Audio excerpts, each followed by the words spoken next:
नमस्कार, जय हिंद। आप सभी का स्वागत है आपके यूट्यूब चैनल यूनिक एकेडमी में बाय आर्यन शर्मा। तो आज का हमारा लेक्चर होने वाला है लेक्चर नंबर 5 बायो की है। हमारा जैसा कि लेक्चर कंटिन्यू चल रहा था लाइफ प्रोसेस का चैप्टर नंबर 1। तो क्लास 10th का ये जो टॉपिक है लाइफ प्रोसेस, आज वो लेक्चर हमारा एंड होने वाला है।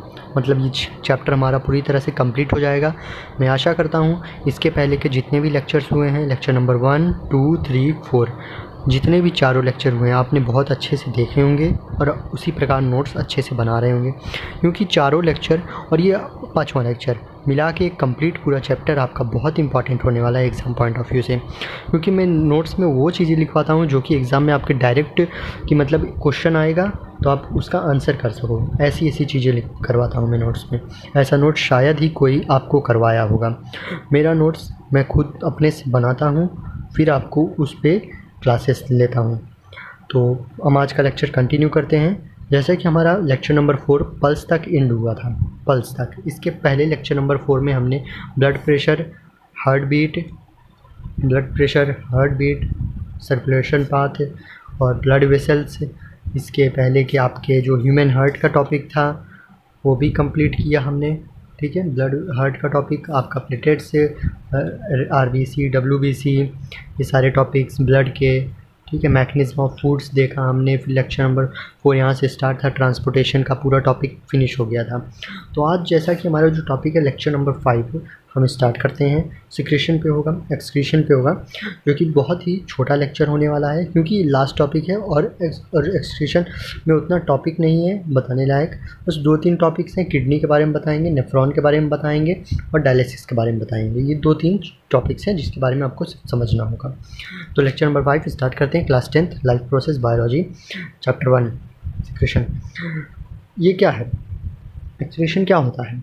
जैसे आप खाना लेते हो तो उसे आप डाइजेशन कहते हो, ट्रांसपोर्ट करते हो एक जगह से दूसरी जगह, उसे ट्रांसपोर्टेशन कहते हो।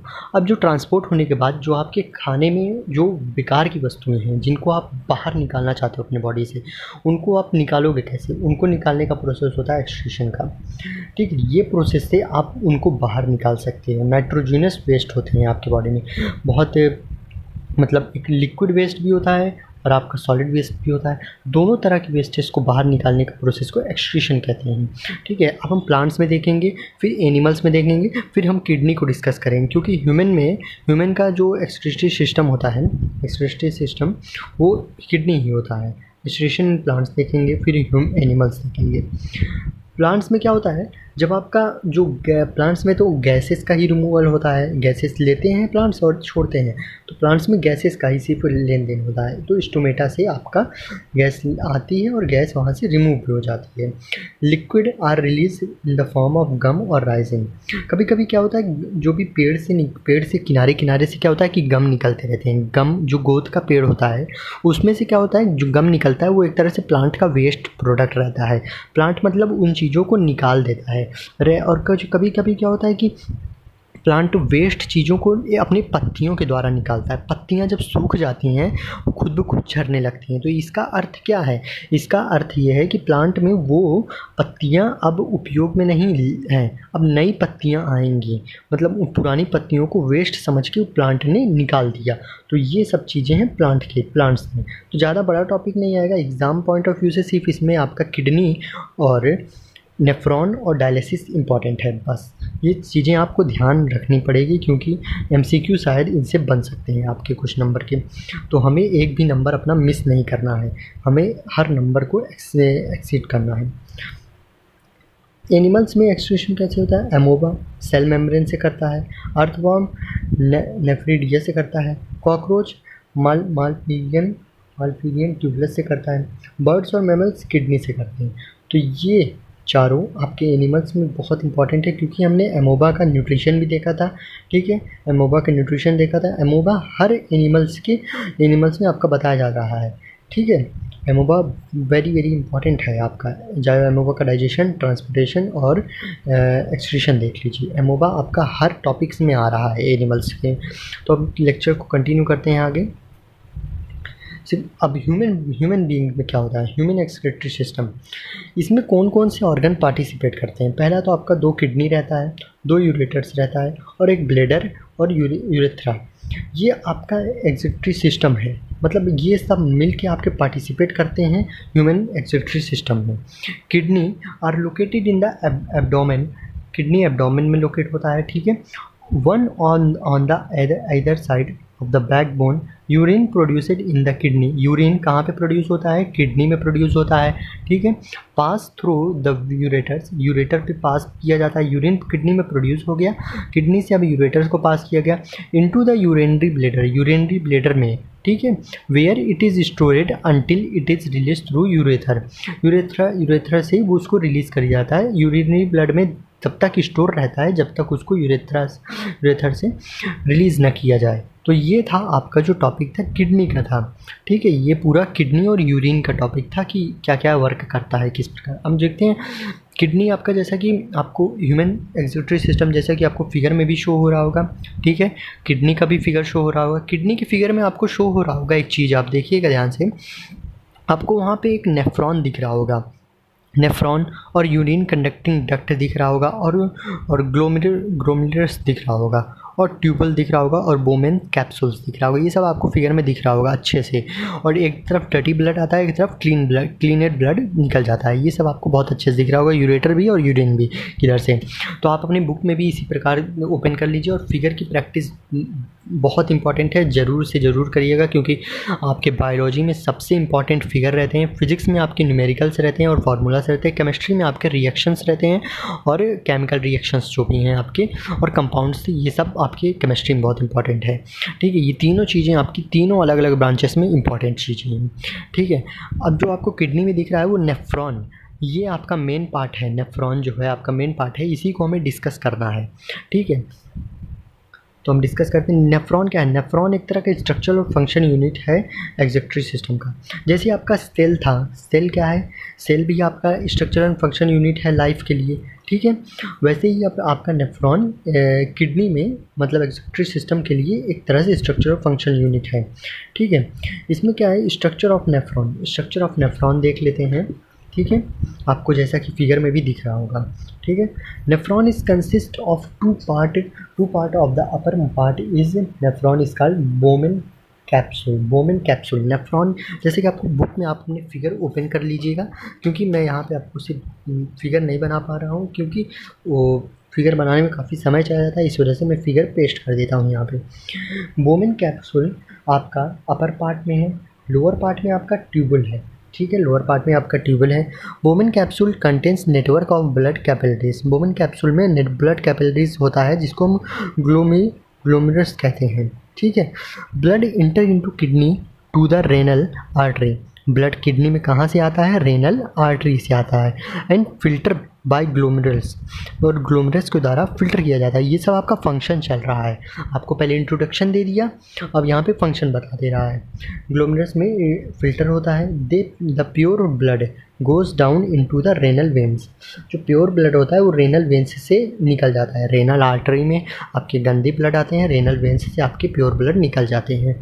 तो ये था नेफ्रॉन का function. The filtrate from the Bowman capsule enter into the tubulus and then it enters into urine collecting duct। अब जो फिल्टर ब्लड रहता है वो बोमेन कैप्सूल में इंटर करता है, बोमेन कैप्सूल से कहाँ इंटर करता है करेगा, फिर ट्यूबुलस में इंटर करेगा, ट्यूबुलस से वो कहाँ कंडक्ट किया जाता है, यूरिनरी ब्लैडर में, यूरिनरी ब्लैडर में यूरिन की फॉर्म में वो कंडक्ट कर लिया जाता है, कलेक्ट कर लिया जाता है, तब तक जबकि यूरेटर उसे परमिशन न दे कि वो वेस्ट चीज़ को निकाल दे बाहर शरीर से, तब तक, ठीक है। अब देखते हैं सेलेक्टिव रीअब्जॉर्प्शन। ये था, बस इतना ही टॉपिक आपका मेन है, बस ये टॉपिक आपका मेन था जो मैंने लिखवा दिया। यही चीज़ें आपको बुक में बहुत डिटेल में पढ़ने को मिलेगी, बट टॉपिक जो आपका पॉइंट कहेगा, बस पॉइंट यही चीज़ आपका कहेगा। 1 2 3 4 पॉइंट्स है ना, 1 2 3 और ये 4 पॉइंट्स। इसी प्रकार क्वेश्चन आएगा। बुक से आप स्टडी कर सकते हैं अगर डिटेल स्टडी करनी हो, बट आपको क्वेश्चन अगर आएगा नेफ्रॉन का शॉर्ट नोट लिखने के लिए, तो आप ये 4 पॉइंट और एक फिगर बना देंगे तो आपको नंबर बहुत अच्छे स्कोर कर जाएंगे। सेलेक्टिव रीअब्जॉर्प्शन, ये भी नेफ्रॉन का टॉपिक है, इसको भी उसी में लिखना है आपको, ठीक है। The process of absorption of useful substance like glucose, salt, amino acid and water from the tubulus into the blood capillaries is called selective reabsorption. Selective reabsorption, जैसे कभी कभी क्या होता है ना कि जैसे हमारा वेस्ट चीज़ जब निकलती रहती है, वेस्ट चीज़ों के साथ हमारे कुछ इंपॉर्टेंट मिनरल्स भी होते हैं. इंपॉर्टेंट मिनरल्स जब हमारे क्या होता है कि जब इंपॉर्टेंट मिनरल्स हमारे बाहर निकलने लगते हैं तो हमारी बॉडी को पता चल जाता है कि ये सब चीज़ें हमारे लिए बहुत इंपॉर्टेंट भी हैं. कुछ चीज़ें जैसे सॉल्ट हो गया, ग्लूकोज हो गया और वाटर हो गया, ये सब कुछ इम्पॉर्टेंट भी होती हैं, कुछ चीज़ें यूज़फुल होती हैं. तो उन सब चीज़ों को क्या करता है, ब्लड फिर से सर्कुलेट करता है बॉडी में, फिर से सर्कुलेट कर देता है. मतलब कि उन सब चीज़ों को हटा देता है और वेस्ट चीज़ों को निकाल देता है, और जो चीज़ें हटाई रहती हैं उनको सेलेक्टिव रीअब्जॉर्प्शन कहते हैं और उनको फिर सर्कुलेट कर दिया जाता है. जो सेलेक्टिव रीअब्जॉर्प्शन का पीएच वैल्यू होता है वो 6.0 होता है. आपको याद रखना है, एमसीक्यू बेस्ड क्वेश्चन इस पे ही बनेगा, ठीक है. और जो इसका कलर होता है सेलेक्टिव रीअब्जॉर्प्शन का, वो yellow due to the urochrome pigment. ये चीज़ याद रखिएगा, सेलेक्टिव रीअब्जॉर्प्शन का कलर क्यों होता है, किस पिगमेंट के द्वारा, यूक्रोम पिगमेंट के द्वारा. ये आपका एमसीक्यू बेस्ड क्वेश्चन बनेंगे आपके.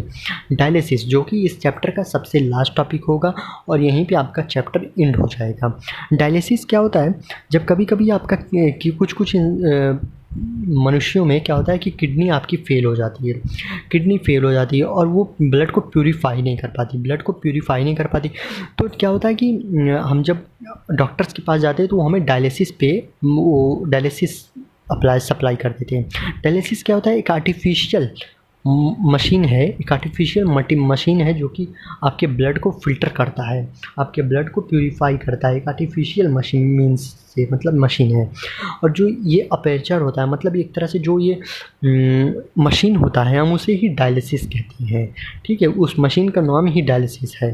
तो ये जब आपकी किडनी फेल हो जाती है जिस केस में किसी भी मनुष्य की, तो उस केस में जो आपके डॉक्टर्स रहते हैं वो उसे डायलिसिस अप्लाई कर देते हैं.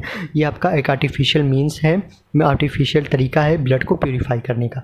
तो आपको अब यहाँ तक का जितना नोट्स हुआ है लेक्चर नंबर 5 तक, लेक्चर नंबर 1 से लेक्चर नंबर 5 तक, मैं आशा करता हूँ पूरे नोट्स बेहतरीन तरीके से आपने लिखे होंगे और जिस प्रकार बता रहा हूँ उस प्रकार आपको समझ में भी आ रहा होगा. और आपके एग्ज़ाम पॉइंट ऑफ व्यू से ये चैप्टर बहुत ही ज़्यादा इंपॉर्टेंट होने वाला है, क्योंकि करीबन यहाँ से आपके करीबन 8 से 10 नंबर के क्वेश्चन आने वाले हैं. और ये कंफर्म रहता है हर ईयर के पेपर्स में कि 8 से 10 नंबर आपके फर्स्ट चैप्टर से ही आते हैं. अगर आपको वीडियो अच्छी लगी हो तो लाइक ज़रूर करिएगा, अपने दोस्तों के साथ शेयर करिएगा और चैनल से जुड़ने के लिए सब्सक्राइब करिए. और इसी तरह हमारे और भी आज क्लासेस को ज्वाइन करिए, उन्हें भी देखिए और आपको बहुत हेल्पफुल मिलेगी ये वीडियोस. और अपने दोस्तों के साथ ज़रूर शेयर करिए हमारी वीडियोस. जय हिंद, नमस्कार.